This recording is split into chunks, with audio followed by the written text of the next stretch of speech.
আজকের বিজেপির ছেঁচড়া শয়তানরা তারা পবিত্র কর যে আমাদের তৃণমূল কংগ্রেসের প্রার্থী তার বাড়ির সামনে গিয়ে চিৎকার ঘরে চোর চোর চোর চোর বলছে।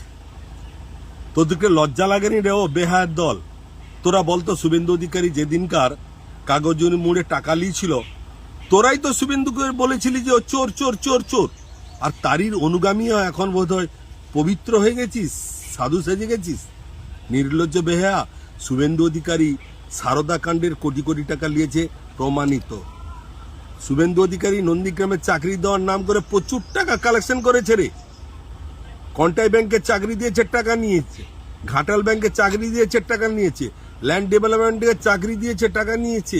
এরপরে তোদের মুখে এইসব সাজে রেও নির্লজ্জ বেহাস। হলদিয়া থেকে লরি লরি টাকা নিয়ে গেছে। আর সেই চোরের অনুগামী হয়ে তোরা ডাকাত, সেই ডাকাতদের মুখে চোর ভাষা শোনা যায়। বলতে হবে না 30,000 ভোটে শুভেন্দু অধিকারীকে হারাবো, পবিত্র করকে জিতাবো 30,000 ভোটে, এবং শুভেন্দু অধিকারীর বাজেয়াপ্ত জামানত করে দেবো। নিশ্চিন্তে থাক। আমি শেখ সুফিয়ান, আমি নন্দীগ্রাম তৃণমূল কংগ্রেসের কোর কমিটির সদস্য।